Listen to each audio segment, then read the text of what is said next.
Tamil moral story present. ஒரு கிராமத்தில் எலிகளின் குடும்பம் வாழ்ந்து வந்தது. அவற்றில் ஒன்று குக்கு என்ற எலிக்கு சாப்பிட வேண்டும் என்ற ஆசை இருந்தது. அவற்றைச் சாப்பிடாவிட்டால் உடல்நிலை கெட்டுவிடும் என்று அவனுடைய அம்மா சொன்னாலும் அவன் அதற்கு சம்மதிக்கவில்லை.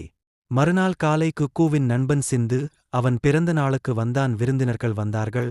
கேக் சாப்பிட்டதைக் கண்டு அனைவரும் குக்கு மீது மிகவும் கோபமடைந்தனர். எல்லா எலிகளும் குக்கூவை பாட்டியை விட்டு வெளியே போ என்று கேட்க ஆரம்பித்தன.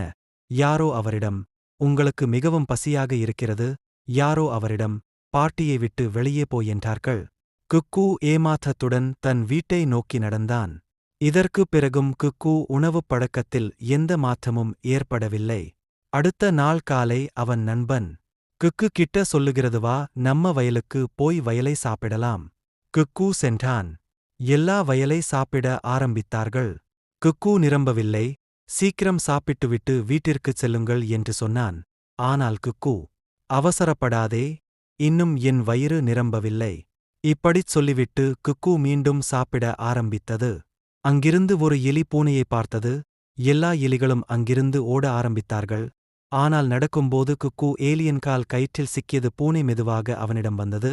நான் இன்று உன்னை சாப்பிடுவேன். குக்கூ எப்படியாவது அந்த கயிறில் இருந்து தன் காலை எடுத்து அங்கு இருந்து வேகமாக நடக்க ஆரம்பித்தது. குக்கு வீட்டின் உள்ளே போகும்பொழுது அவனுடைய வயிறு கதவில் மாட்டியது.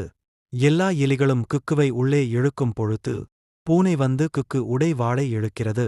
பூனை ரொம்ப அழுத்தி இழுக்கும் பொழுது குக்கூவின் வாலு பிஞ்சவிட்டது. உள்ளக போய் விழுந்தான் குக்கூ. இனிமேல் குக்கூ சாப்பாடு ஆசையை விட்டான். Thanks for watching.